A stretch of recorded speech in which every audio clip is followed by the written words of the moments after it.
next guest apparently is running a little bit behind.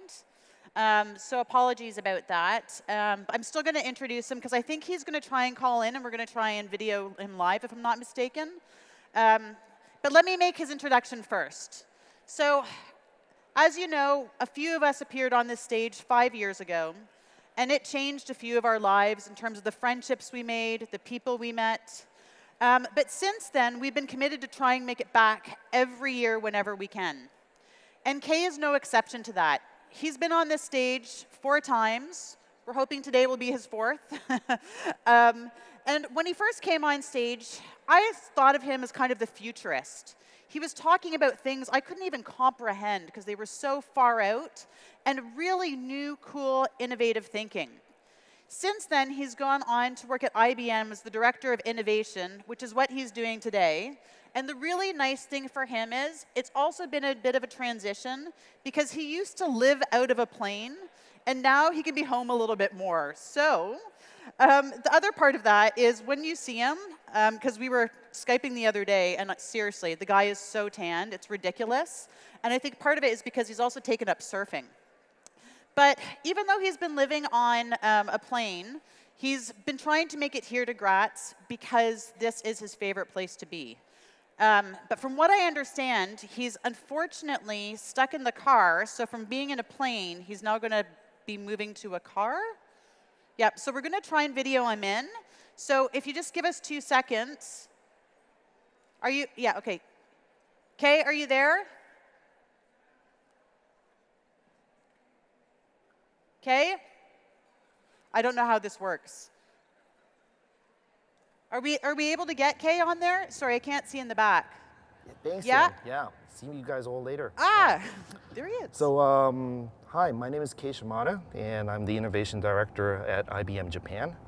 I run this digital makers lab at IBM, where we fuse IBM digital assets together with external technology to create something new to offer to our clients. So, you know, we have Watson as AI, and then we have analytics, and we have quantum computing, and we're trying to fuse that with, you know, several technologies out there that people know, so that we could basically get our offers out there to more people. Okay, so my presentation today is going to be about the world in 2030. Yeah, so when we say the world in 2030, you know, it sounds like space age, but it's only 12 years from now. And I'll be showing several videos today that may be indicators of what may happen in 2030, but you'll realize that these examples actually exist right now. For example, you know, what I'm wearing right now is a Google jacket made by Levi's. So what happens is that it's using material like this. I double tap. You can see it's playing music right now. I swipe back, swipe forwards.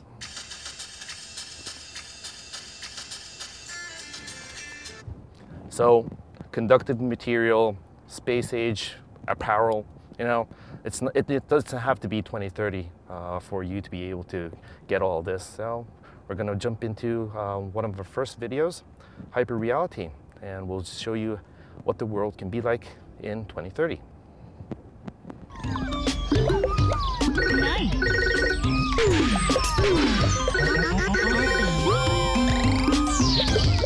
Fantastic. Great. Nice. Great.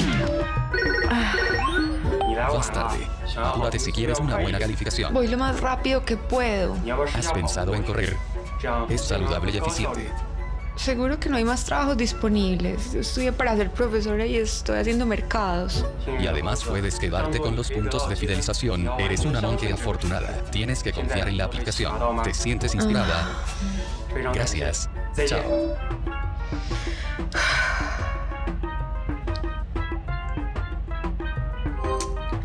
¿Quién soy yo?